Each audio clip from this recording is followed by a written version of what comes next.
Baik, terima kasih. Assalamualaikum warahmatullahi wabarakatuh. Selamat malam teman-teman semua. Di pertemuan ke-9 kali ini kita akan membahas tentang keperawatan anak ya. Oh ya teman-teman, kebetulan hari ini itu kisi-kisi itu keluar ya, dan kalau dilihat dari kisi-kisinya itu sama persis dengan kisi-kisi SKB CPNS ya. Jadi kalau misalnya nanti Senin belajar SKB CPNS, nanti digabung saja dengan teman-teman P3K. Kemudian yang selama ini kita pelajari itu sudah sesuai dengan kisi-kisi ya, ada asuhan keperawatan medika bedah, kemudian anak, maternitas, komunitas, jiwa tuh sudah belum ya, saya lupa. Kemudian nanti kita tinggal cari materi-materi tentang ini ya, apa tuh, yang kemampuan umum itu ya, yang tentang etik legal dan budaya ya, yang itu kita akan cari materinya. Baik, kita akan langsung saja kita ke materi, yaitu tentang keperawatan anak. Bab katanya itu khusus apa umum ya, maksudnya nanti kita akan belajar di materi umum ya, yang umumnya.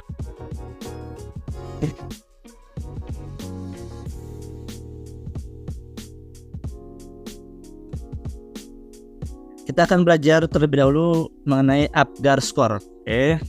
APGAR ada A, P, G, A, R. Ya. A itu adalah appearance atau warna kulit. Jadi APGAR itu ada 5 kriteria yang dinilai, kemudian skornya itu paling kecil 0, paling besar itu 2. Nanti ada kriteria-kriterianya. Tapi saya ada tips bagaimana supaya kita tidak perlu repot-repot menghafal nilai APGAR score. Misalnya ekstremitas biru itu nilainya 1, kita tidak perlu dihafal satu-satu poin-poin tersebut. Nanti ada tipsnya teman-teman. Appearance itu adalah warna kulit. Nah, ada nilainya 0, kemudian 1 dan 2. 0 itu kalau pucat atau seluruh tubuh biru ya, pucat atau seluruh tubuh biru. Boleh tulis juga teman-teman. Kemudian 1 itu kalau hanya ekstremitas aja yang biru, ekstremitas biru. 2 itu kalau seluruh tubuhnya merah, seluruh tubuh merah. Kemudian P-nya itu adalah pulse atau nadi ya. Ini kalau 0 itu tidak ada, 1 itu kurang dari 100 kali per menit, 2 itu lebih dari 100 kali per menit. Oke. Kemudian G itu adalah grimek atau refleks ya, atau refleks. Oke. Grimek refleks itu adalah kalau 0 itu tidak ada. Kemudian 1 itu menyeringai.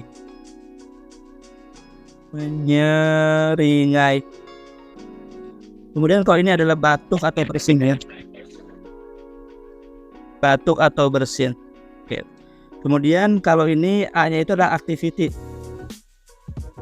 Activity itu atau tonus otot ya.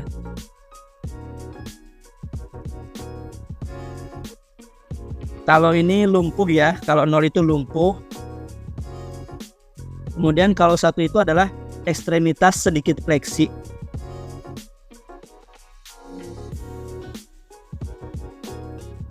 Sedikit fleksi.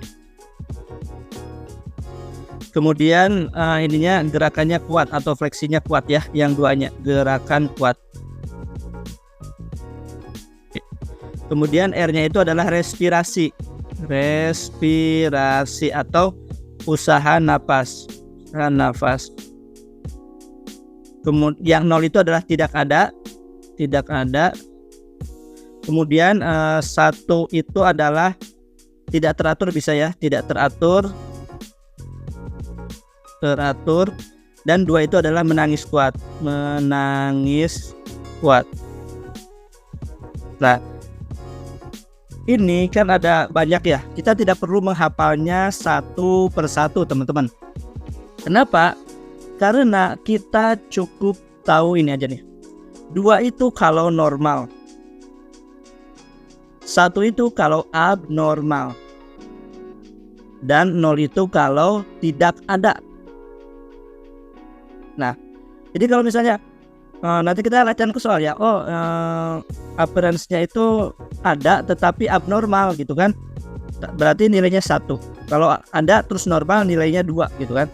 Jadi lebih mudah mengingatnya teman-teman. Jadi kita tidak perlu misalnya di Mac menyeringai itu berapa ya. Kan itu akan cukup membuat kita repot ya. Jadi kita cukup tahu ini aja. Normal itu nilainya 2, abnormal itu nilainya 1, tidak ada itu nilainya itu adalah 0. Kemudian dari hasil ini kita bisa menentukan asfiksia ya. Jadi derajat asfiksia. Jadi ada 4 ya. Kalau di buku Seniors itu ada 4. Jadi yang pertama itu adalah asfiksia berat. Asfiksia berat itu kalau skor Apgar skornya 0 sampai 3.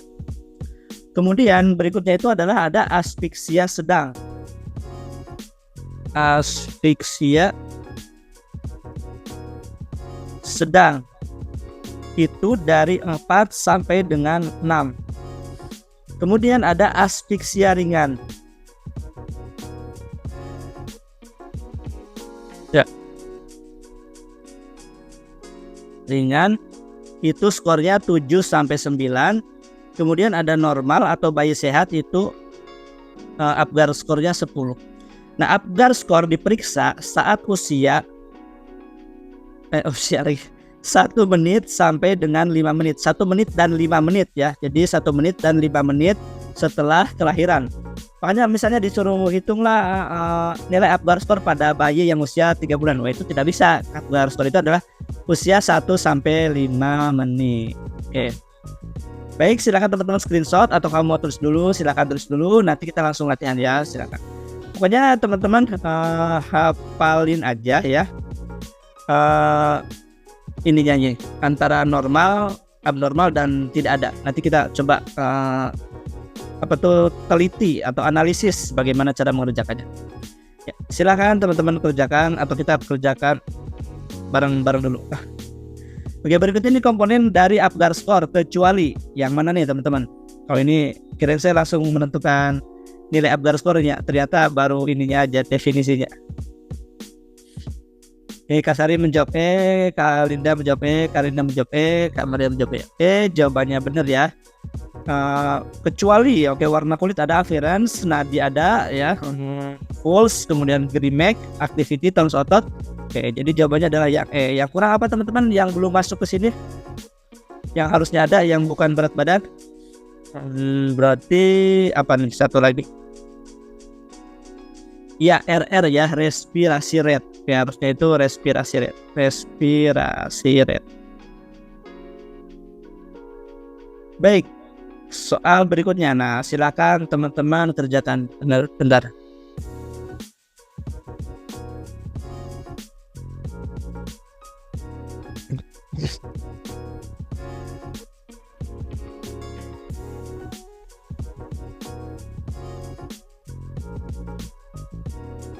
Silakan teman-teman kerjakan.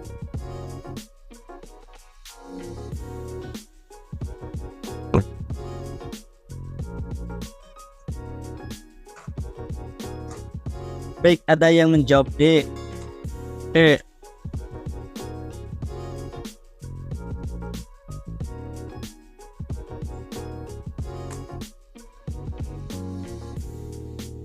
Ada yang menjawab D. Oke.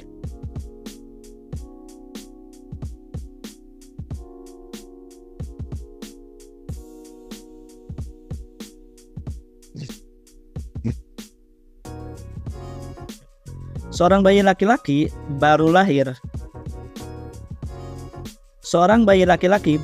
secara spontan dengan berat badan 2.900 gram dan panjang badan 52 cm. Saat dilakukan pengkajian, didapat seluruh badan merah, ekstremitas lemah dan ditekuk. Frekuensi nadi 105 kali per menit, refleksnya sedikit, pernapasan teratur serta menangis. Berapa nilai Apgar score yang tepat pada soal di atas? Baik teman-teman, yuk kita analisis teman-teman. Di sini kan seluruh badan berwarna merah. Oke, jelas ini normal ya, skornya 2. Ekstremitasnya itu ada ya, lemah dan ditekuk. Oke, ada tetapi lemah berarti abnormal ya. Berarti ini adalah 1. Kemudian frekuensi nadi 105 kali per menit. Berarti itu kan lebih dari 100 ya, maka skornya itu 2. Oke, refleksnya sedikit. Ini juga nilainya itu 1 ya. Ada refleks tapi sedikit, berarti abnormal. Pernapasan teratur serta menangis, ini skornya 2. Berarti 2, 3, 4, 5, 6, 7, 8. Ya, jawabannya adalah yang D. Baik, kita lanjut ke soal berikutnya. Silahkan teman-teman latihan lagi.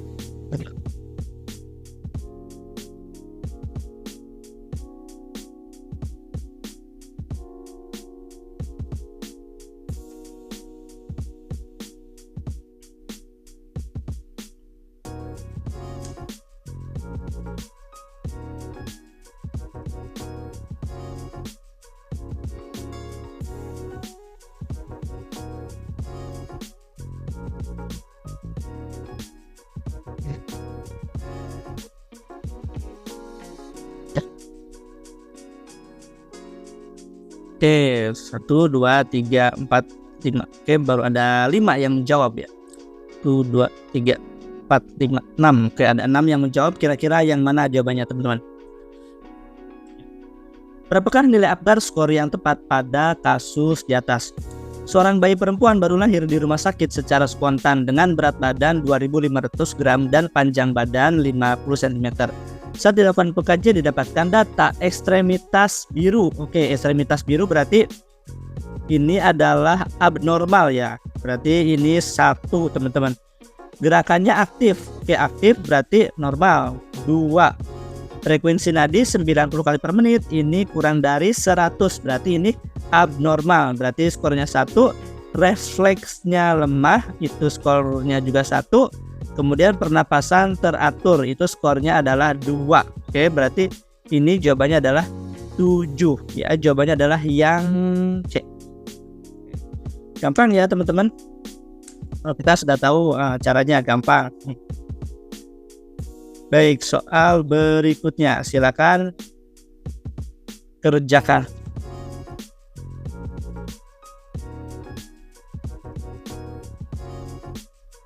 Sure.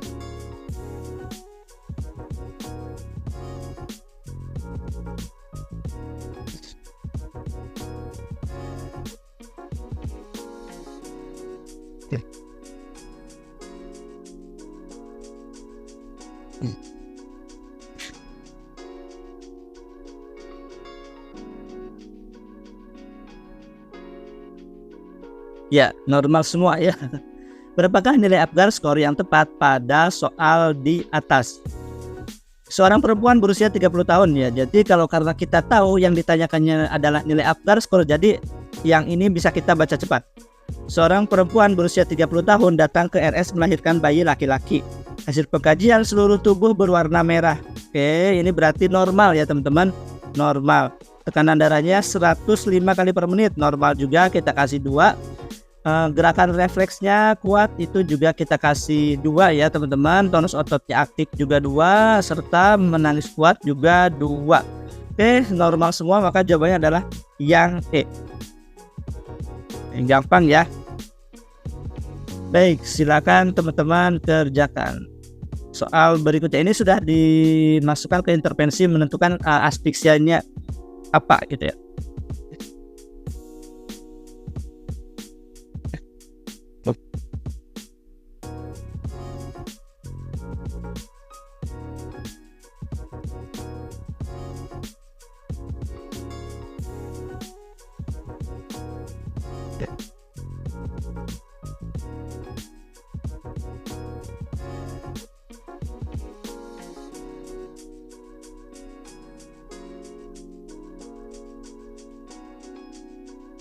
Baik, jadi ingat kata kuncinya teman-teman. Kalau tidak ada itu skornya 0. Kemudian kalau abnormal ada tapi abnormal itu skornya itu 1. Dan kalau normal skornya itu 2. Mari kita bahas apakah jenis asfiksia yang tepat pada kasus di atas. Jadi kita harus tentukan dulu nilai Apgarnya ya, karena asfiksia itu ditentukan oleh nilai Apgar. Seorang bayi perempuan baru lahir 5 menit yang lalu secara spontan dengan berat badan 2700 gram dan panjang badan 50 cm. Saat dilakukan pengkajian didapatkan data ekstremitasnya biru. Oke, ekstremitas biru berarti skornya 1 ya teman-teman.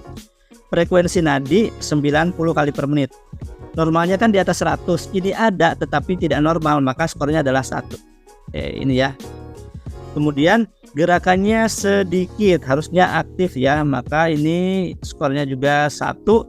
Pernapasan tidak teratur, berarti skornya 1. Ekstremitas ditekuk juga skornya 1, maka ini skornya adalah 5. 5 masuk ke asfiksia sedang yang C. Baik, kita ke soal berikutnya. Oh, ini udah beda materi lagi ya, jadi bukan tentang Apgar score. Ini kita akan menghitung kebutuhan cairan kepada anak, teman-teman, menggunakan formula atau rumus Holiday segar. Jadi menggunakan, enak ya kata-katanya, Holiday kemudian segar ya, Holiday segar.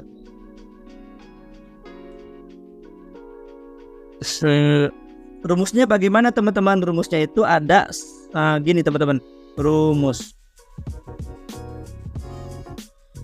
10 kg pertama itu dikalikan dengan 100 mili ya. Kemudian 10 kg kedua itu dikalikan dengan 50 mili dalam 24 jam ya. Kemudian 10 kg ketiga itu adalah dikali dengan 20 mili. Maksudnya bagaimana sih 10 kg pertama, 10 kg kedua, dan 10 kg ketiga kan? Maksudnya bagaimana? Nah ini kan berat badannya 9 kg. 9 kg kan ada di 10 kg pertama. Jadi 9 dikali 100 sama dengan 900. Nah begitu konsepnya. Kalau teman-teman sudah ketemu rumus cara cepatnya juga bagus ya. Maksudnya yang menghafal, yang misalnya kalau 10 kg pertama berat badan dikali 100, 10 kg kedua ada 1000 ditambah dengan 50 dikali berat badan dikurangi dikurangi 10 ya.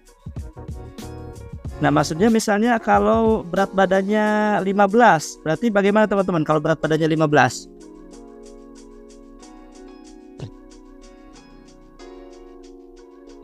Bukan dong, bukan 1000, emang 1500 ya? Bukan, kalau 15 bukan 1500 teman-teman.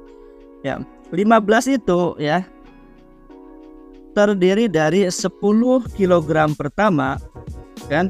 Dan 10 kg pertama dan 5 kg kedua kan? Seperti ini.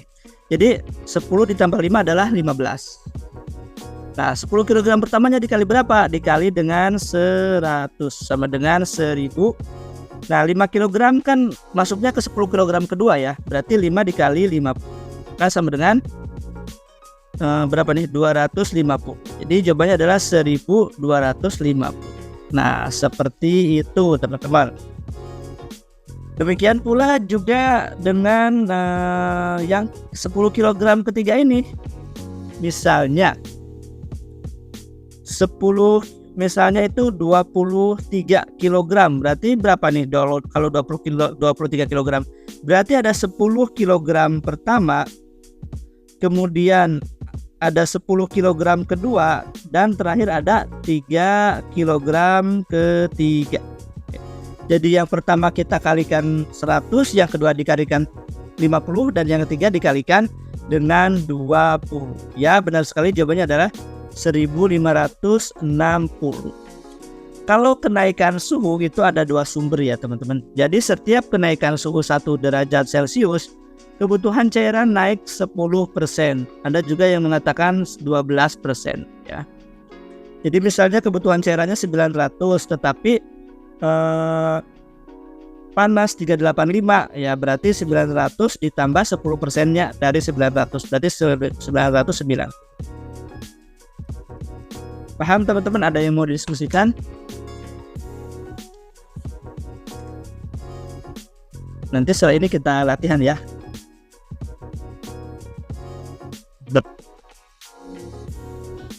Ya, berarti yang di bawah 10 kg pakai rumus pertama. Ya, benar sekali, yang di bawah 10 kg pakai rumus pertama. Misalnya 5 kg, 6 kg, seperti itu. Kemudian ada yang sering ditanyakan lagi, bagaimana kalau berat badannya 32 gitu kan, lebih dari 30. Ya udah, yang di atas 20 kg berarti 21 ke atas itu kalikannya dikalikan 20.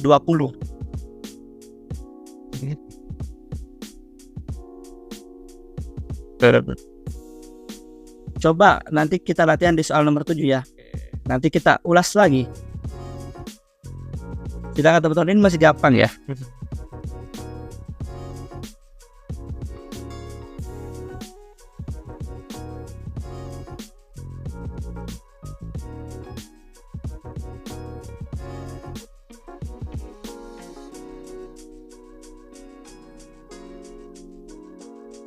Oke, kira-kira A-nya dari mana teman-teman? A-nya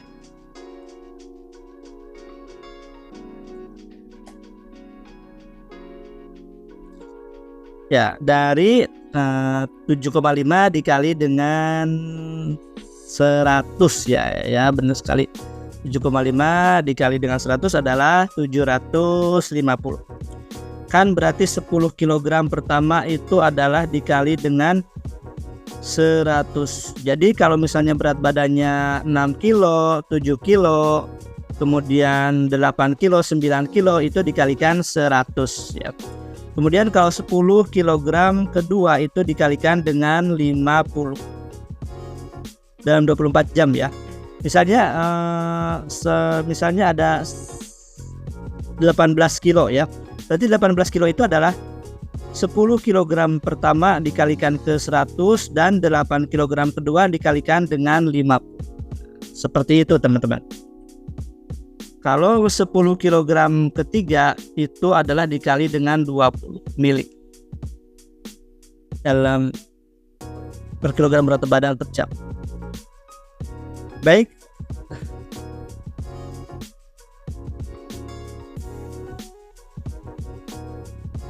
Enggak sih, rata-rata kalau untuk holiday segar itu dalam 24 jam. Oke, sekarang silahkan teman-teman kerjakan. Saya mau ngambil minum dulu ya.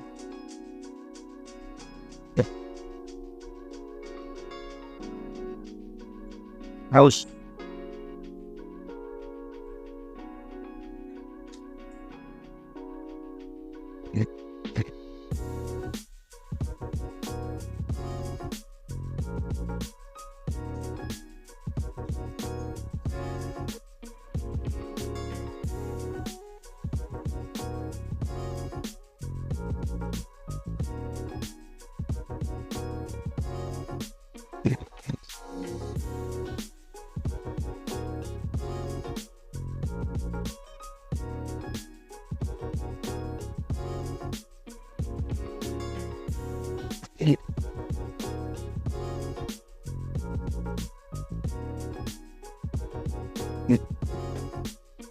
Baik, berapa teman-teman? Maaf tadi saya ambil minum dulu. Oke.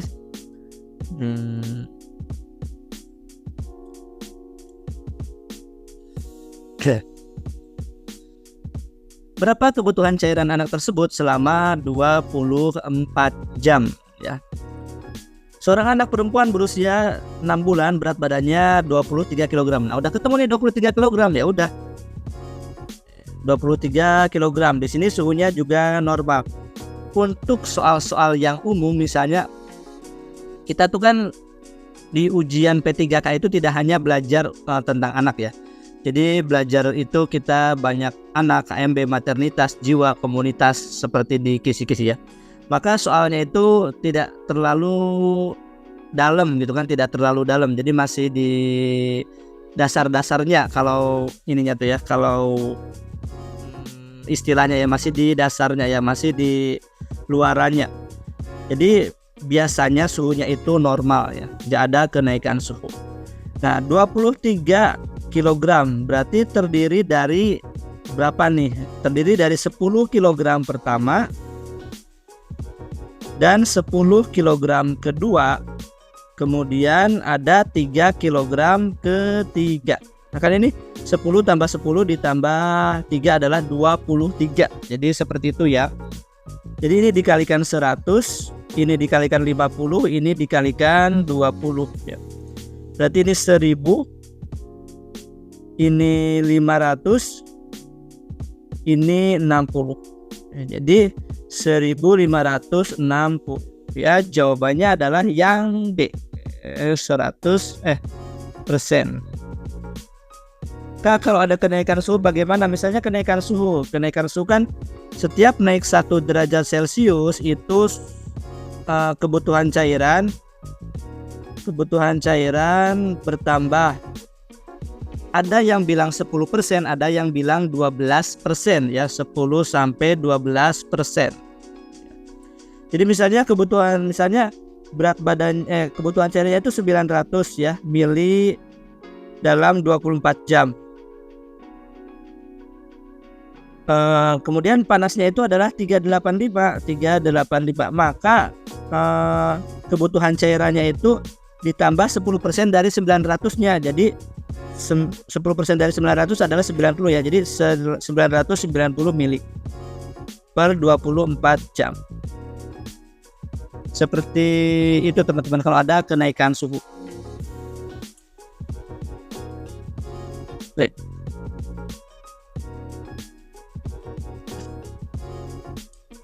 Jadi ini jawabannya adalah yang D.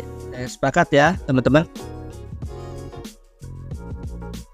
Baik, kita ke soal berikutnya. Silahkan teman-teman kerjakan.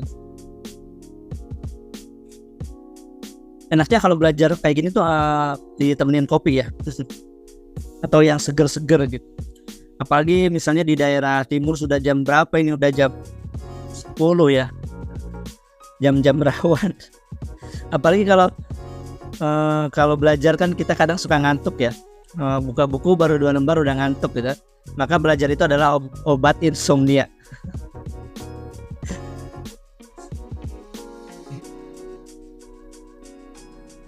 Baik, di sini soalnya berapakah kebutuhan cairan anak tersebut selama 24 jam. Jadi ini ada 15 ya. 15 berarti ada 10 kg pertama dan ada 5 kg kedua. Oke, 10 kg pertama dikali 100, 5 kg kedua dikali dengan 50. Maka ini 1000, ini 250 ya, 1250. Ini paling keluar 1 ya teman-teman. Kalau soal-soal kayak gini tuh kita belajar mati-matian keluar 1, tapi lumayan kan 1 juga itu dapat poin ya kalau kita bisa mengerjakannya.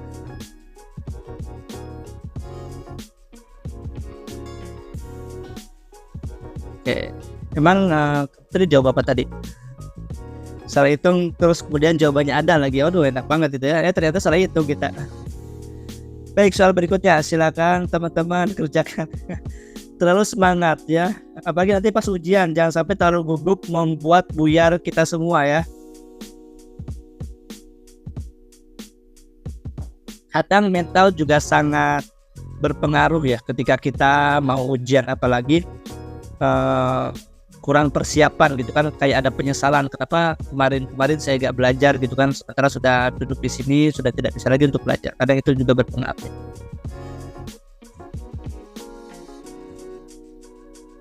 Berapakah kebutuhan cairan anak tersebut selama 24 jam? Ya. Seorang anak perempuan usianya itu adalah 4 tahun, berat badannya 19 kg. Oke, udah cukup sampai 19 kg saja karena data yang dibutuhkan adalah hanya berat badan di sini. Boleh sekali-kali intip lah suhunya berapa. Oh, suhunya ternyata masih normal ya, di bawah 37,5. Berarti ini berat badannya 19 ya, 19 kg. 19 itu terdiri dari 10 kg pertama dan 9 kg kedua. 10 kg pertama dikalikan 100, 9 kg kedua dikalikan 50. Maka ini adalah 1000. Ini adalah berapa nih? 450. Jadi 1450. Ya, jawabannya adalah yang E.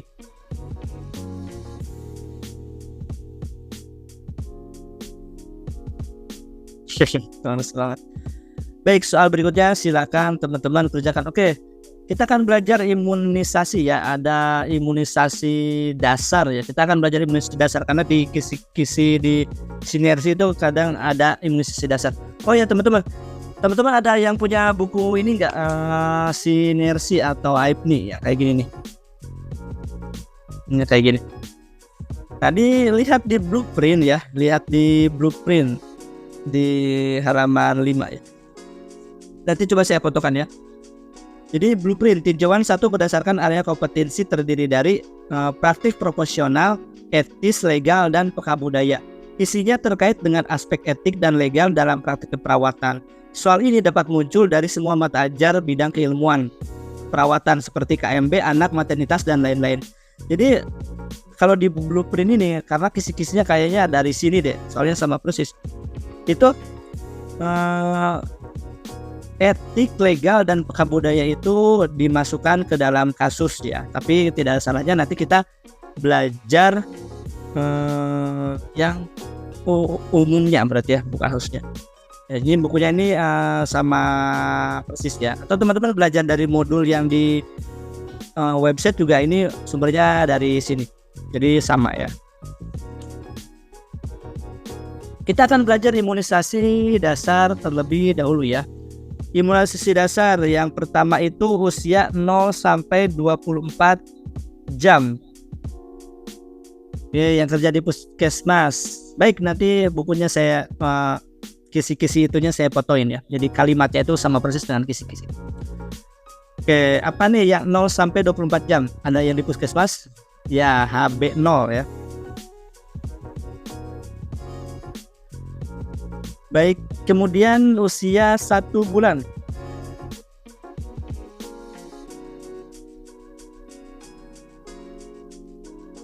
Ya benar, BCG dan satu lagi dan dua lagi BCG. Ya,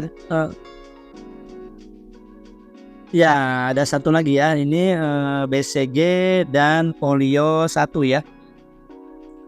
BCG dan polio 1. BCG itu singkatan dari Bacille Calmette Guerin ya.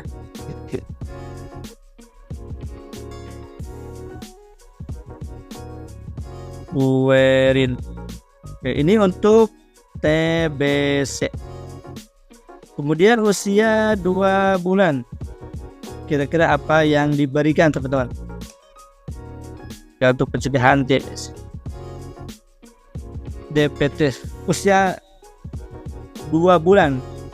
Berarti polionya polio 2 ya. Berarti DPT 1 polio 2. DPT HB HIB 1, kemudian polio 2.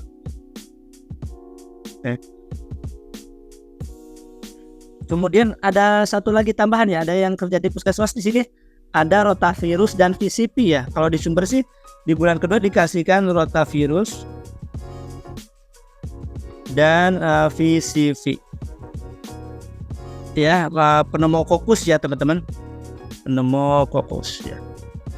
VCP dan rotavirus ya, rotavirus ya, di sini ada VCP dan rotavirus. Oke, kemudian usia 3 bulan, apa nih jenis imunisasi yang harus diberikan?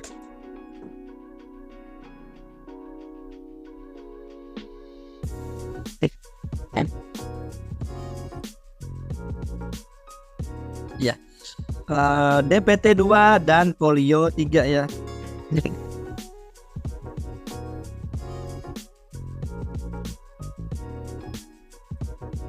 Kemudian usia bukan ya, di usia 4 bulan ya. 4 bulan itu apa nih 4 bulan?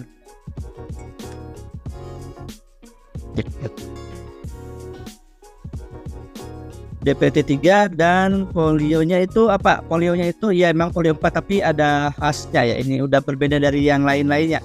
Polionya itu bentuknya ya usia ke 4 bulan yaitu injeksi polio vaksin ya. Jadi diinjeksi ya. IPP dan DPT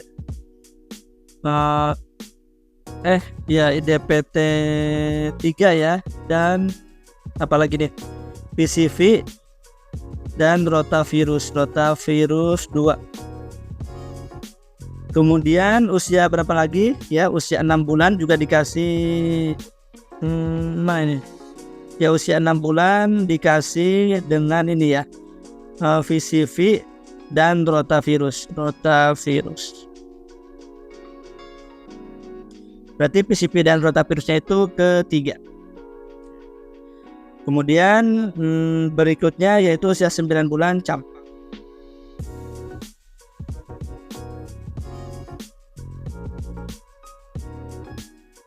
Ini ya teman-teman jadwalnya. Mungkin ada sedikit perbedaan ya antara IDAI dan Kemenkes ya. Ini karena saya kadang asisten di Poli Eksekutif juga, jadi saya kadang pakainya IDAI. Ini pakai dari IDAI, tapi bagusnya sih jangan IDAI ya. Jadi ada buku khusus tentang keperawatan. Ya kalau di IDAI itu ini polio 0 ya, 0. Jadi ini baru polio 1. Tapi kita masuknya tidak ada ini ya di sini. Kita masuknya ini 1, ini 2 di Kemenkes. Oke, kita lanjut ke soal ya teman-teman, silahkan screenshot dulu, crack.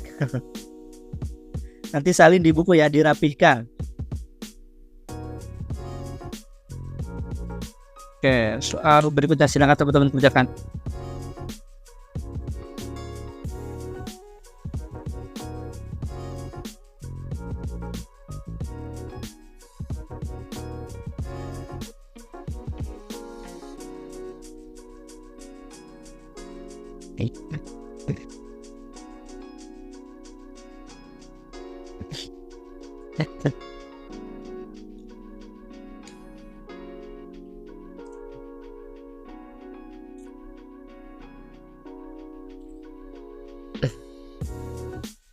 Baik, mayoritas menjawab imunisasi yang bisa diberikan secara bersamaan adalah hepatitis B dan BCG. Bukan ya, udah beda ya, itu kurang dari 24 jam. Ini boleh 1 bulan ya yang BCG. BCG dan campak juga enggak dibarengin. Kemudian hepatitis dan campak juga tidak dibarengin. Kemudian BCG dan DPT bisa ya, BCG dan DPT itu bareng-bareng di usia seberapa tuh? Ke 2, 3, 4 ya, ini ya DPT dan polio ya. Kalau BCG dan ini gak cocok. Jadi jawabannya adalah yang E. Baik, soal berikutnya silakan teman-teman kerjakan.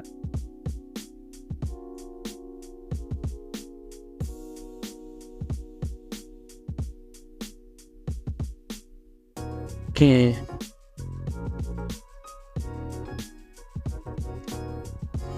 Apakah A, apakah B?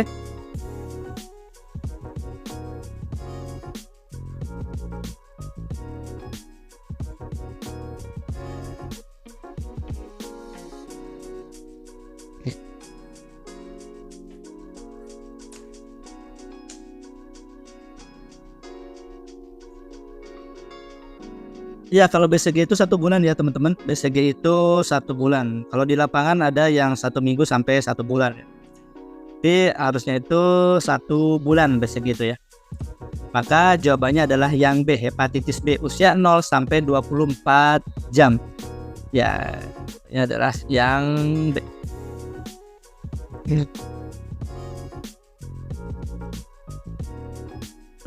Kemarin sebelumnya sih ada yang bilang ya, kok tetangga saya usia 2 hari udah disuntik BCG gitu kan. Ya mungkin itu kebijakan dari desanya ya, atau kebijakan dari puskesmasnya mengkontrol, takutnya jarang kontrol lagi, jadi disuntik aja BCG-nya ya, tapi harusnya itu 1 bulan. Maka jawabannya adalah yang B, hepatitis B ya, atau HB0. Baik, soal berikutnya silakan teman-teman kerjakan.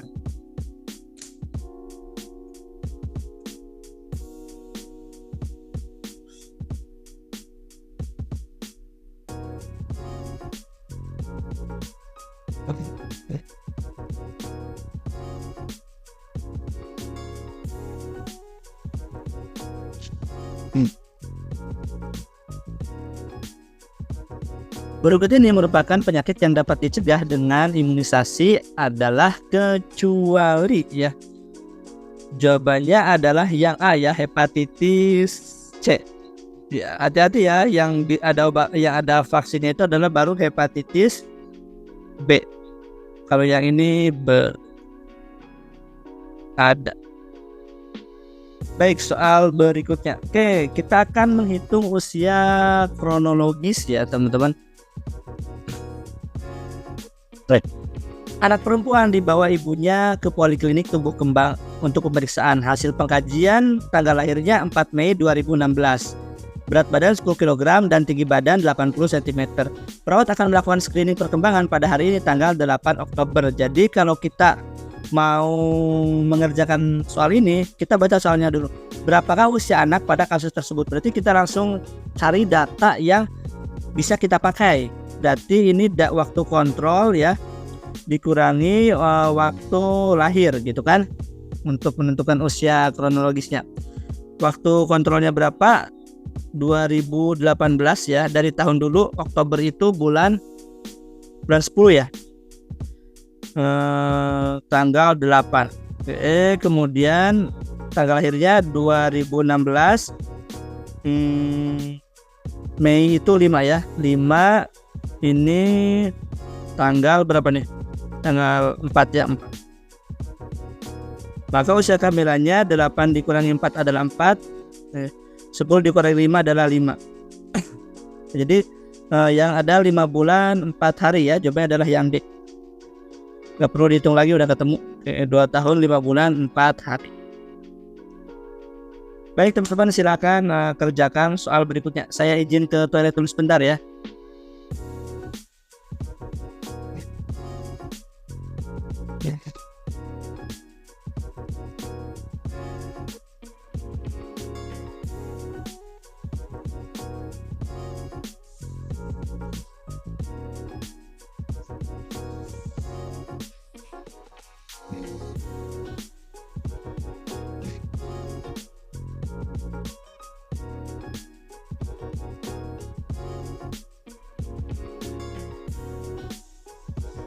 Iya.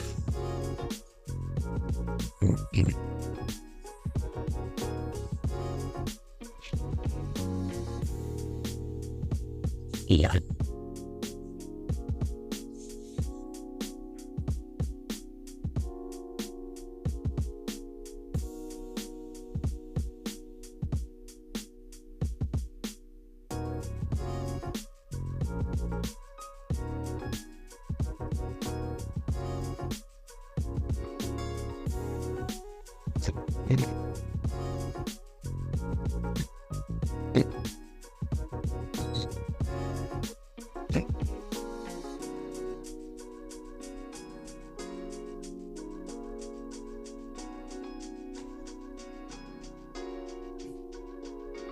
Maaf teman-teman,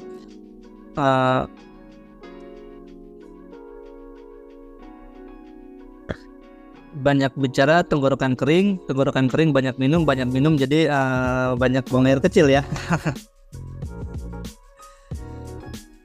Oke, baru 3 orang yang menjawab. Ada lagi yang menjawab. 1 tahun 10 bulan 10 hari, berarti apa tuh?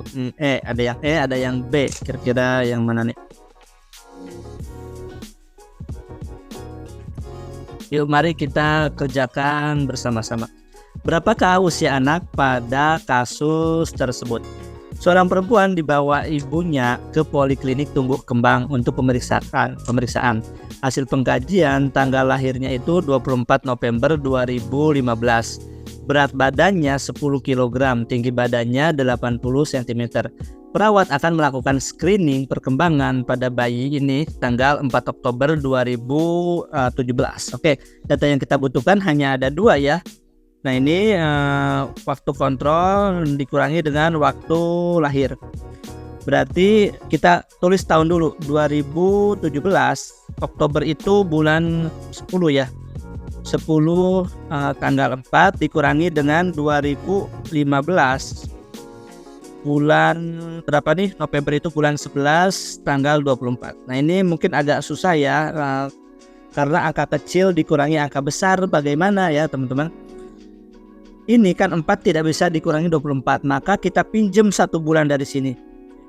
1 bulan itu sama dengan 30 hari. Maka ini harinya ditambah 30 berarti jadi 34. 34 dikurangi 24 adalah 10. Kemudian ini tinggal 9 kan, karena 1 bulannya sudah diambil. 9 dikurangi 11 itu tidak bisa teman-teman. Jadi caranya bagaimana? Kita pinjam dari sini 1 tahun. 1 tahun itu adalah 12. Ya seperti ini.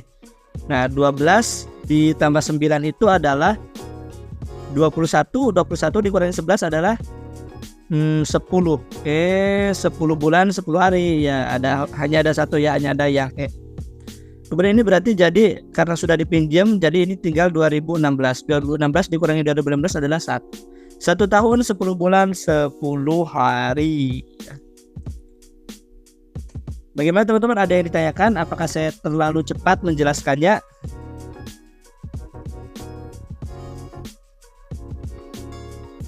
Pas ya, oke. Cepat ya, emang cepat. Masa nanti cepat diperlambat ya. Untuk bulan bukannya ditambah 12 ya? Kan ditambah 12 kan? 9 ditambah 12 itu berapa? 21. Bisa saya coba ulangi ya teman-teman ya, karena ini lumayan. 10 ditambah 12. Yang mana? Yang 10. Yang ini 10 ini. Kan tinggal 9. Nah 1 bulannya udah dipinjam ke sini, ke 34. Bang. Nah, apa tuh kan tidak ini ya, tidak 10 lagi karena ini jadi sudah 9. Oke, jadi waktu kontrolnya itu adalah 2017 bulan 10 tanggal 4. Waktu lahirnya adalah 2015 bulan 11 tanggal 24. Nah, kemudian kita kurangi saja. 4 dikurangi 24 kan tidak bisa. Jadi kita pinjam 1 bulan dari sini. Jadi 4 ditambah 30. Berarti sama dengan 34. 34 dikurangi 24 adalah 10. Kemudian di sini itu kan udah dipinjam 1 bulan ke sebelah, berarti angkanya tinggal 9 bulan lagi. 9 bulan dikurangi 11 juga tidak bisa, jadi pinjam ke sini ya. Jadi 1 tahun, pinjam 1 tahun ya. 1 tahun itu kan sama dengan 12 bulan. Maka ini ditambah dengan 12 ya. 9 ditambah 12 adalah 21. 21 dikurangi 11 adalah 10. Hanya ada 1, ada 10 bulan 10 hari, pilihannya ada 1, hanya ada yang ya benar, harus terbiasa cepat. Tapi kalau lagi latihan gak apa-apa, pelan-pelan dulu, yang penting paham. Dan setelah paham langsung biasakan menghitung cepat. Yang benar sekali, karena waktu di CAT ya tidak akan menunggu.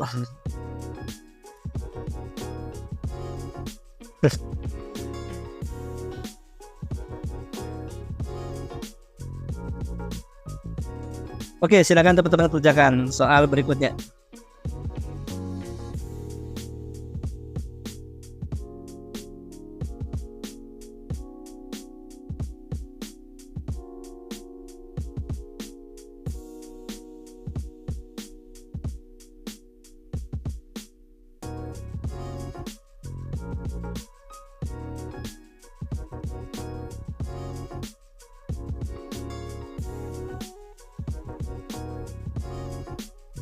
Silakan teman-teman kerjakan.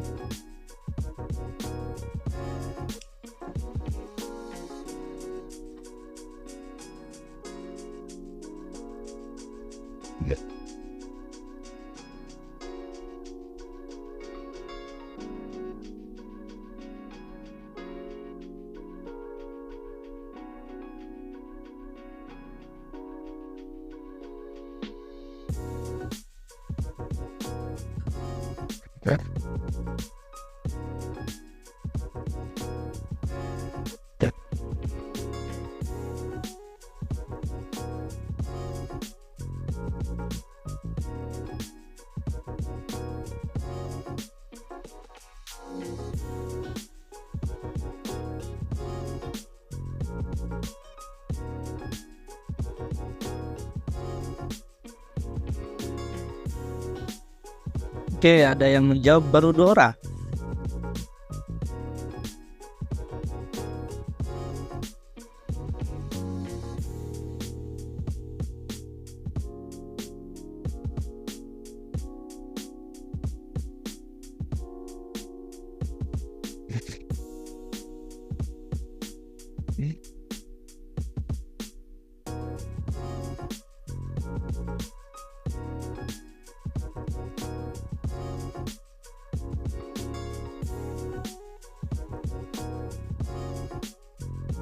Oke.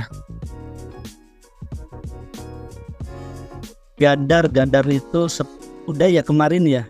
Udah. Oke. Mari kita kerjakan bersama-sama. Gandar itu beberapa hari yang lalu deh, 2 hari yang lalu kayaknya atau kemarin ya. Lupa. Pokoknya udah. Oke. Berapa usia anak tersebut pada saat pengkajian? Seorang anak laki-laki lahir pada tanggal 20 Oktober 2008, masuk rumah sakit pada tanggal 14 Juni 2012. Perawat akan melakukan penilaian pertumbuhan dan perkembangan anak berdasarkan usia. Oke, mari kita hitung ya. Sebenarnya kalau untuk usia 3 tahun harusnya sih usianya pas tuh 2 tahun ya, di bawah 2 tahun. Baik, kita kerjakan bersama-sama. Kapan ini kontrolnya? Berarti 2012 bulan Juni. Juni itu berarti bulan 6 ya, bulan 6 tanggal 14. Oke, kemudian lahirnya 2008 Oktober itu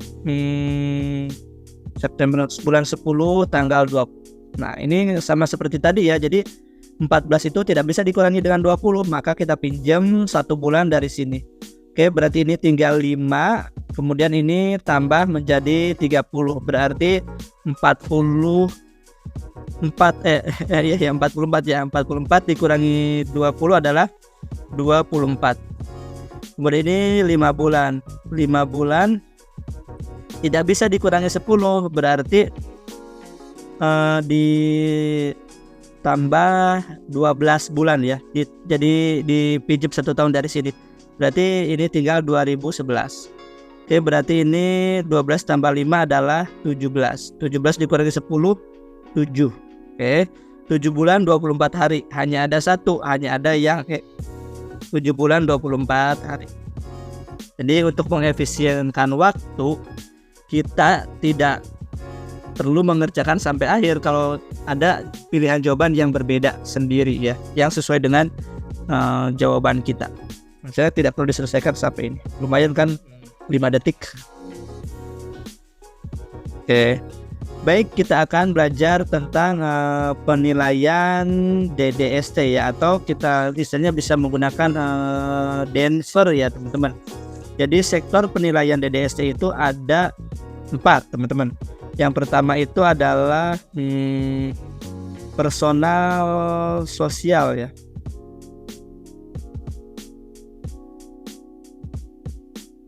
Ya, kalau ada sosialnya berarti berhubungan dengan orang lain ya. Jadi anak dapat beradaptasi dengan lingkungan dan memenuhi kebutuhannya sendiri ya. Contohnya anak bermain dengan orang lain ya, atau mempunyai teman ya.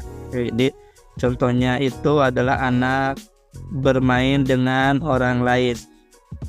Bermain dengan orang lain. Baik. Kemudian yang kedua itu adalah bahasa ya. Bahasa. Jadi anak bisa mendengar, mengerti dan menggunakan bahasa dengan baik ya. Anak bisa mendengar,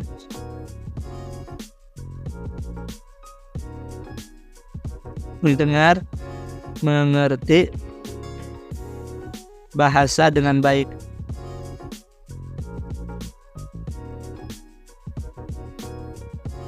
Kemudian yang ketiga itu adalah motorik halus ya.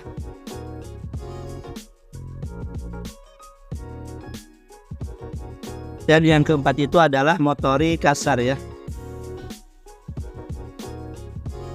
Kasar. Nah, kalau motorik halus itu memanipulasi hal-hal yang kecil ya, yang melibatkan penginderaan organ mata dan tangan, misalnya menulis, menggambar, memegang pensil, memegang cangkir, memegang benda ya. Kalau motorik kasar misalnya berlari, kemudian lompat, ya, jongkok gitu kan, pokoknya yang berhubungan dengan otot-otot yang besar. Baik, coba kita langsung, silakan teman-teman screenshot dulu, kemudian atau mau tulis dulu silakan. Tapi kalau menulis dulu lama lagi ya. Kita kerjakan nomor berikutnya. Jadi teman-teman, kalau tips saya belajar dulu, misalnya lagi kuliah ya. Jadi kalau lagi dosen mengerjakan, saya tulis kayak tulisannya cacing gitu kan. Kemudian nanti di rumah dirapikan lagi gitu kan. Misalnya teman-teman sekarang screenshot gitu kan. Nah kalau bisa dirapikan lagi di buku ya hasil screenshotannya. Jangan sampai screenshotannya itu hanya menuhin memori. Tapi kalau HP emang bisa, enaknya bisa belajar di mana saja ya.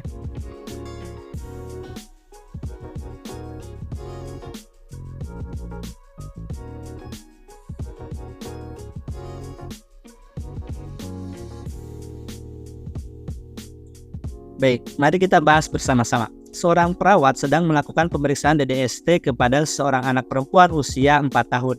Perawat meminta anak tersebut untuk berlari dan berjalan menaiki tangga. Apakah jenis keterampilan yang sedang diuji oleh perawat? Oh, sudah cukup jelas ya, ini adalah motorik kasar. Jawabannya adalah yang C. Baik, soal berikutnya.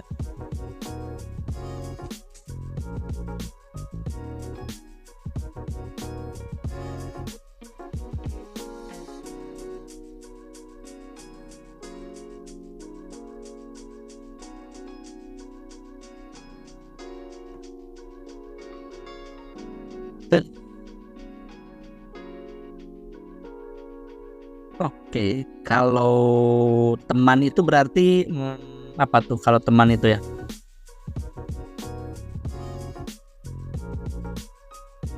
Teman itu berarti berhubungan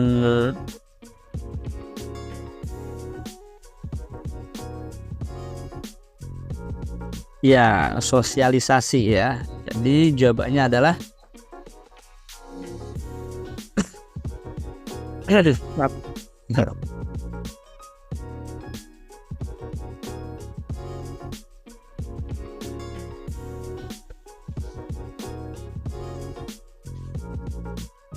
Jawabannya adalah personal sosial yang A.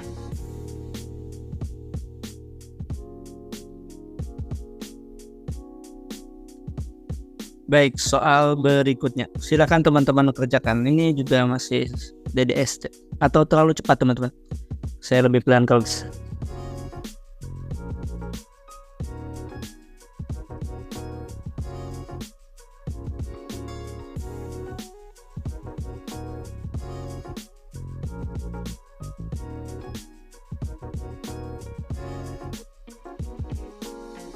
Morning.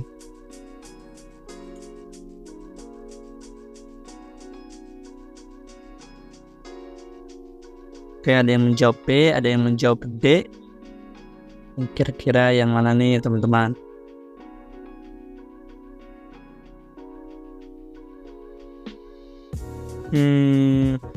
Kalau kognitif itu sepertinya tidak ada ya, karena DDST itu bukan untuk mengukur IQ ya. Jadi hanya 4 yang tadi, yang personal sosial, motorik halus, motorik kasar, dan bahasa. Kan tadi kalau bahasa itu mampu mengingat ya, menyebutkan. Jadi yang mana nih teman-teman? Ya benar, ini bahasa ya, ini bahasa. Jawabannya adalah yang D. Seorang perawat sedang melakukan pemeriksaan DDST kepada seorang anak perempuan usia 4 tahun. Perawat meminta anak tersebut untuk menyebutkan 3 benda. Apakah jenis keterampilan yang sedang diuji oleh perawat? Ya adalah kemampuan dari bahasa anak. Oke. Baik, kita memasuki ke apa nih? Oh, MTBS ya. MTBS itu banyak banget ya. Tapi coba kita analisis saja. Jadi biar kita bisa membedakannya ya. Diare tanpa dehidrasi, diare dehidrasi ringan, dan diare dehidrasi berat ya. Kita dari tanda-tandanya saja sebenarnya bisa kita langsung simpulkan. Apakah interpretasi masalah yang tepat sesuai dengan MTBS? Seorang anak 3 tahun dibawa ke puskesmas dengan keluhan mencret dan dengan frekuensi 5 kali dalam 24 jam sejak 2 hari yang lalu. Hasil pengkajian, anak letargi, mata cekung, CRT-nya lebih dari 2 detik. Anak tidak mau minum. Frekuensi nadi 110 kali per menit. Suhunya 38,2 derajat Celcius. Frekuensi napasnya 30 kali per menit. Apakah interpretasi masalah yang tepat sesuai dengan MTBS ya? Di MTBS itu dehidrasi itu dibagi menjadi ke dalam 3 bagian ya teman-teman ya. Ada diare ya, diare dengan dehidrasi berat, diare dehidrasi ringan sedang, dan diare tanpa dehidrasi. Berarti ini ada diare dehidrasi berat. Nah, contohnya seperti di atas ya. Dehidrasi berat. Nah, ini ada anak letargi, mata cekung, anak tidak mau minum. Berarti ini masuk ke diare dehidrasi berat. Ada anak tidak mau minum. Berarti ini termasuk diare dehidrasi berat. Kenapa? Karena kalau misalnya diare dehidrasi ringan atau ringan sedang ya teman-teman. Diare dehidrasi ringan sedang itu tandanya itu adalah haus ya. Jadi haus, saya nulisnya di mana ya, di sini haus. Jadi minumnya lahap ya di sini ya. Ya, jadi kata kuncinya hanya di tidak mau minum ya. Kalau diare tanpa dehidrasi itu ya tidak ada tanda-tanda di atas ya, jadi hanya diare saja ya. Benar sekali kata Kak Siti Aisyah, kuncinya hanya tidak mau minum ya. Kak Siti di puskesmas ya, jadi mungkin sudah terbiasa ya dengan MTBS. Karena itu perawat itu sangat luas banget ya. Ada di puskesmas, ada di ruang OK, ada di gawat darurat, ada di ruang anak, di ruang VK maternitas. Wah, kita harus menguasainya. Baik, soal berikutnya silakan teman-teman kerjakan.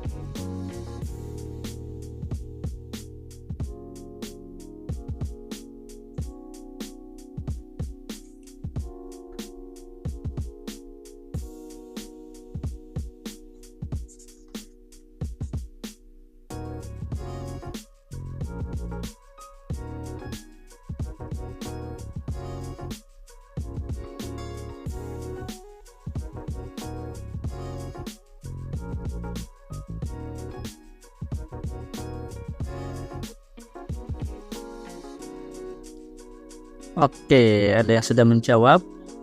Yang lainnya?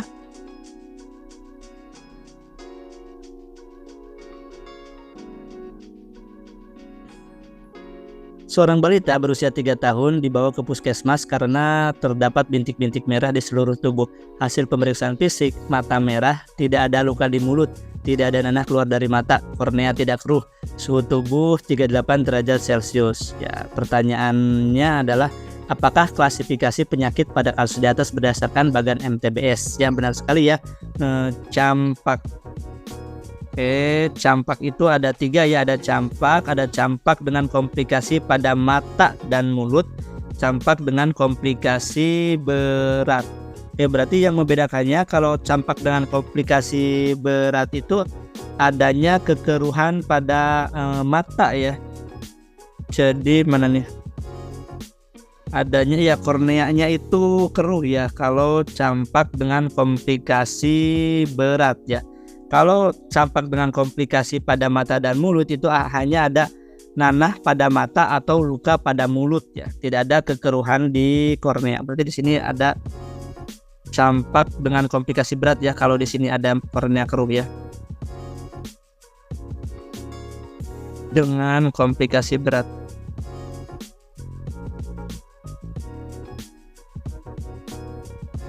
Kalau ini ada nanah keluar dari mata atau ada luka di mulut itu untuk campak dengan komplikasi pada mata dan mulut.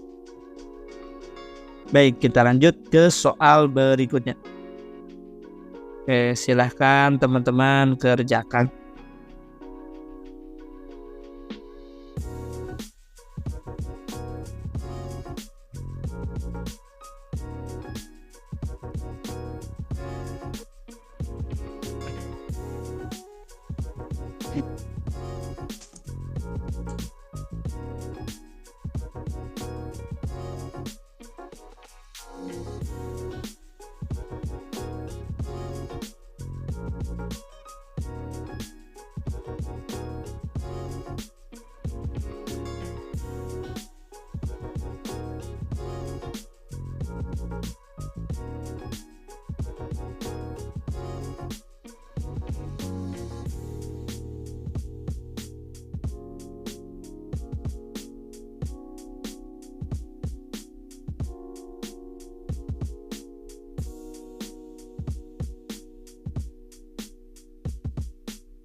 Seorang balita berusia 4 tahun dibawa ke puskesmas dengan keluhan demam dan diare 2 hari yang lalu.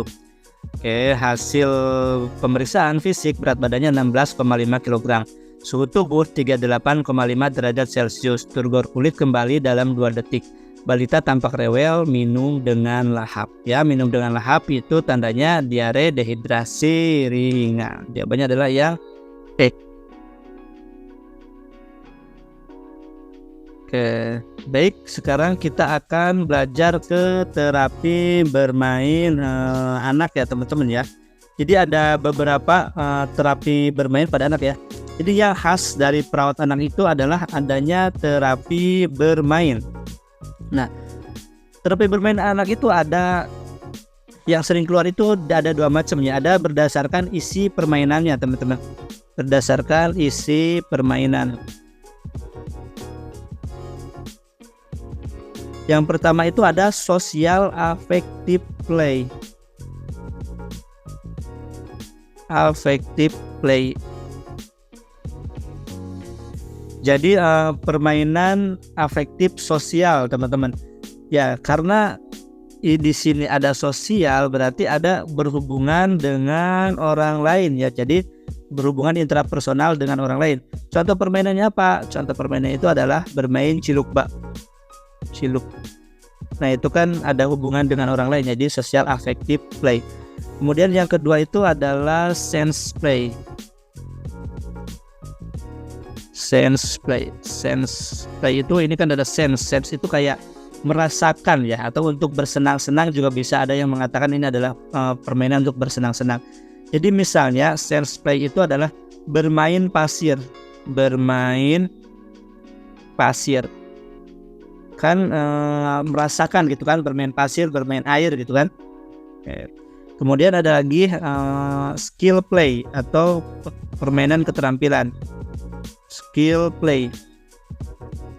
Karena namanya itu permainan keterampilan berarti ini dilakukan berulang-ulang atau perlu latihan. Contohnya itu adalah bersepeda gitu kan. Bersepeda. itu adalah skill play ya. Berenang mungkin ya, berenang juga skill play ya. Berenang sama main air tentunya beda ya. Kalau main air ya main air, kalau berenang kan ada perpaduan otot dan gerakan ya. Kemudian ada satu lagi dramatic play ya, bermain peran. Dari namanya sudah kelihatan ya, dramatic play. Misalnya bermain sebagai polisi-polisian, dokter-dokteran gitu ya kan, bermain peran ya. Kemudian ada lagi ya, berdasarkan karakteristik sosial. Berdasarkan karakteristik sosial. Kan? Karakteristik sosial. Yang pertama itu adalah solitary play, teman-teman. Solitary play. Jadi ini bermain sendiri walau di tempat keramaian. Bermain sendiri walau banyak orang di sini ya. Walau ada orang. Walau banyak orang. Kemudian yang kedua itu adalah parallel play. Parallel play. Nah ini berkumpul bersama bermain tapi masing-masing, tapi mainannya sama. Contohnya ya bermain robot-robotan gitu kan. Jadi ini sibuk dengan mainannya sendiri-sendiri ya, main bersama tetapi sibuk dengan mainannya sendiri-sendiri. Main bersama tetapi sibuk dengan diri sendiri. Kemudian yang ketiga itu adalah associative play. Bentar ya teman-teman ya. Tip play. Bentar.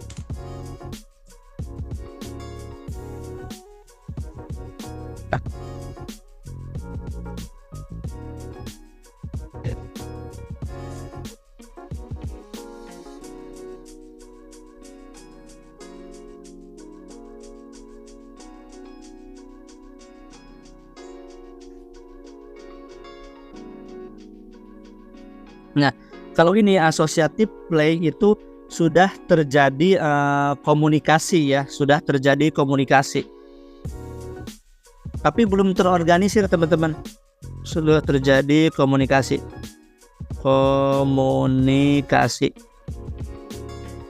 Tapi belum terorganisir, misalnya saling meminjam, tuker-tukeran permainan ya, itu associative play.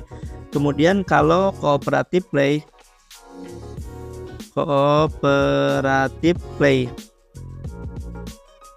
Tip play. Nah, kalau ini sudah terorganisir teman-teman, sudah terorganisir. Contohnya apa permainan yang terorganisir? Petak umpet, bermain kelereng, itu kan sudah terorganisir ya. Siapa yang sembunyi, siapa yang ngumpet gitu kan, siapa yang mencari gitu kan, sembunyi sama ngumpet sama aja ya. Oke.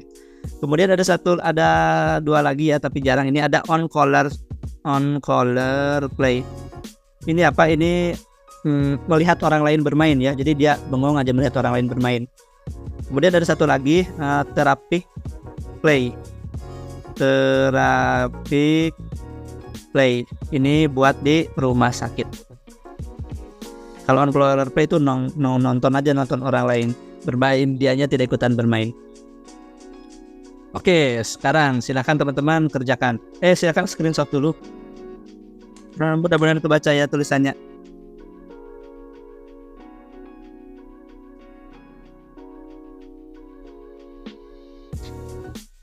Silakan teman-teman kerjakan.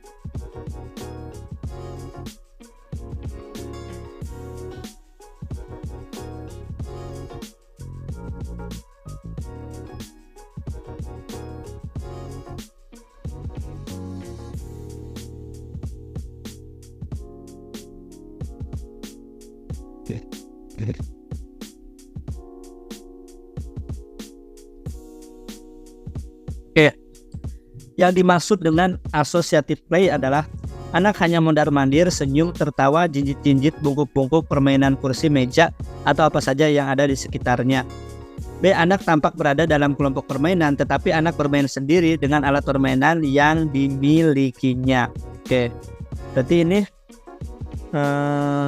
solitary ya, solitary. Terjadi komunikasi antara satu anak dengan anak lain, tetapi tidak terorganisir. Tidak ada pemimpin atau yang memimpin permainan, dan tujuan permainan tidak jelas. Ya, jawabannya adalah yang C ya. Yang D. Anak menggunakan alat permainan yang sama, tetapi antar anak, satu anak dengan anak lainnya tidak terjadi kontak. Ini parallel play ya, parallel play. Ini solitary play, solitary play. Aturan permainan jelas, sudah ada tujuan, dan pemimpin yang permainan ini adalah cooperative play.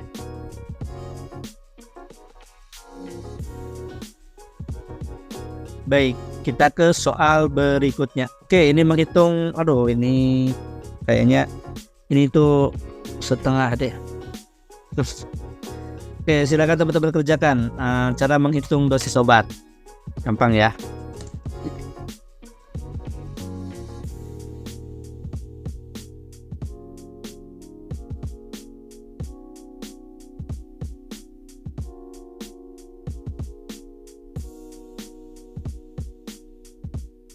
Oke, baik, nanti SS setelah ini selesai ya. Sure.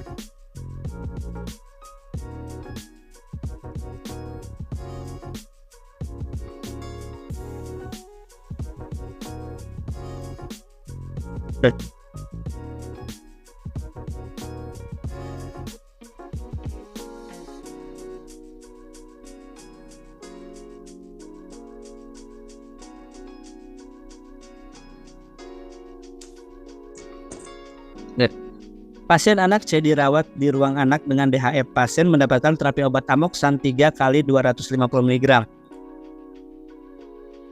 Jika obat dicampur dengan larutan Aquabides 4 cc, sediaan obat Amoxan 1 gram.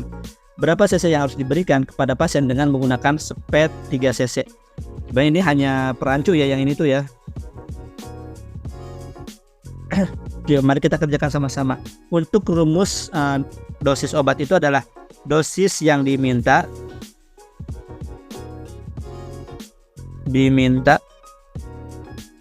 dibagi dengan sediaan dikali dengan pengencer ya, atau pelarut. Dosis yang dimintanya itu adalah 125 dibagi dengan 1 gram. 1 gram itu berapa miligram? Kan ini miligram, ini gram. Berarti kita rubah dulu gramnya ke dalam miligram. 1 gram itu sama dengan 1000 miligram. Berarti ini dibagi 1000 dikali dengan pelarutnya adalah 4. Nah, ini 125 dibagi 125 adalah 1. Kemudian apa nih? 1000 dibagi 125 itu adalah 8 ya, dikali dengan 4, jadi sama dengan 4/8 sama dengan setengah. Oke. Atau bisa 125 dikali 4 itu adalah 500 ya, 500/1000. Nah, 500/1000 kan sama dengan 1/2. Jawabannya adalah yang D. Baik, kita ke soal berikutnya. Silakan mau screenshot dulu. Coba saya tanya ya teman-teman. Kalau misalnya ada anak mau mendapatkan cefotaxime 750 mg dilarutkan dalam 10 mili Aquabides. 10 mili aqua. Sediaan cefotaxime kan 1 gram ya. Cefotaxime sediaannya adalah 1 gram. 1 gram.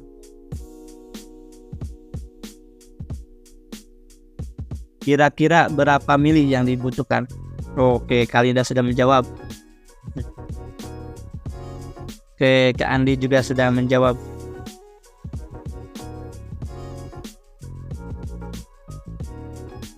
Ya, jawabannya adalah 7,5. Baik, kita ke soal berikutnya. Silakan teman-teman kerjakan.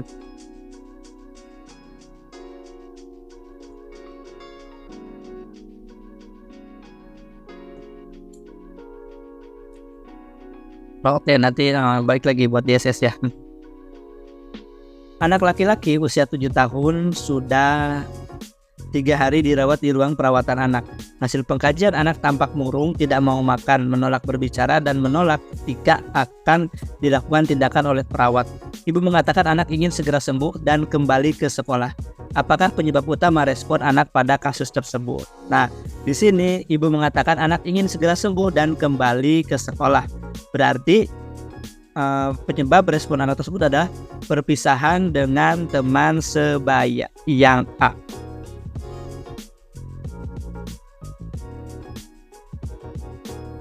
Oke, yang mana yang tadi belum di screenshot, silahkan. Baik.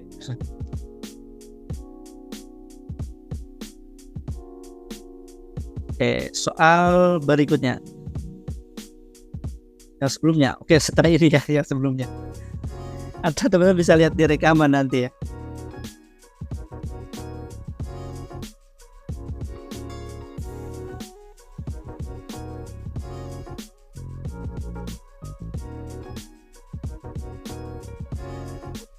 Kira-kira yang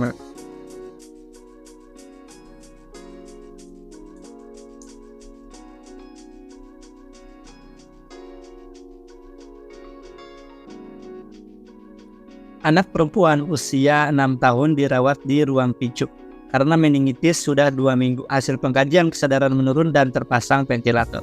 Orang tua mengatakan tidak sanggup lagi untuk membiayai dan akan membawa pulang anaknya. Apakah implementasi pada kasus tersebut? A. Membiarkan keluarga membawa anaknya pulang. B. Menghargai apapun yang menjadi keputusan keluarga. C. Memberikan motivasi orang tua untuk mencari bantuan. D. Meminta keluarga menandatangani surat pernyataan pulang paksa.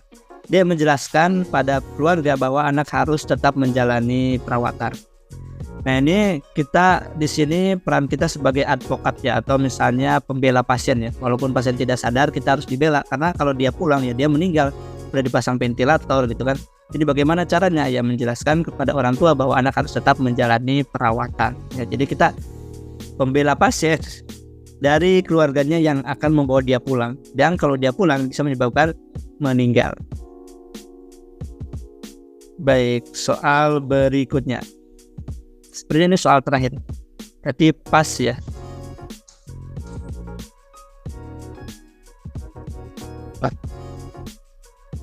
Ya.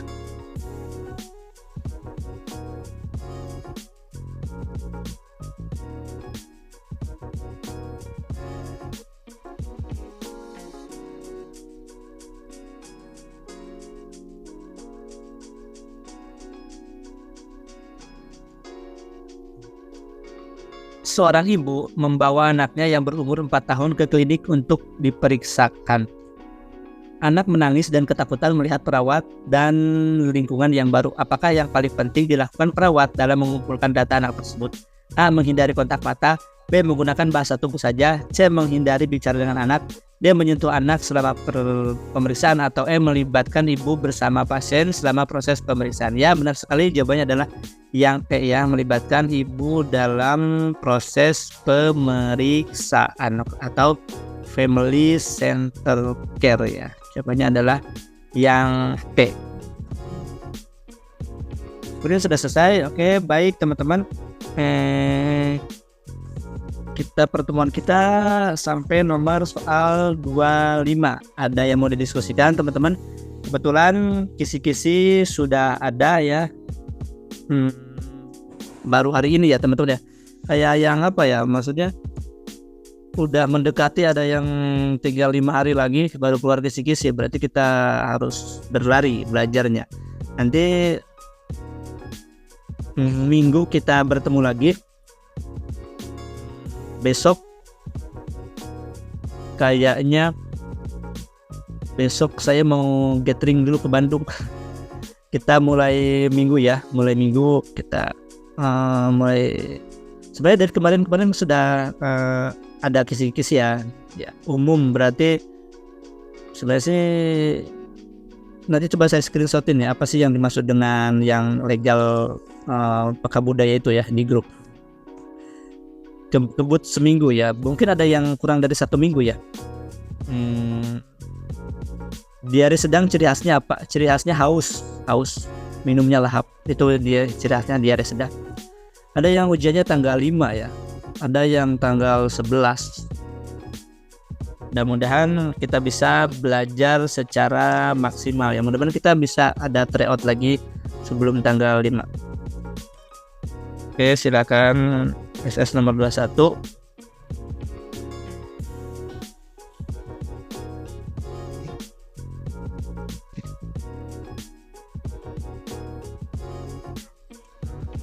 Bacanya.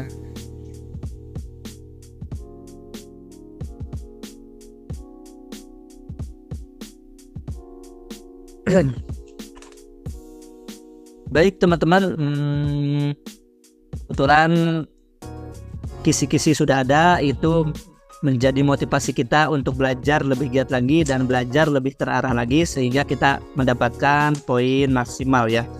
Dan yang ada di tryout itu sesuai dengan kisi-kisi ya. Nanti coba ada tryout berikutnya itu sesuai dengan kisi-kisi.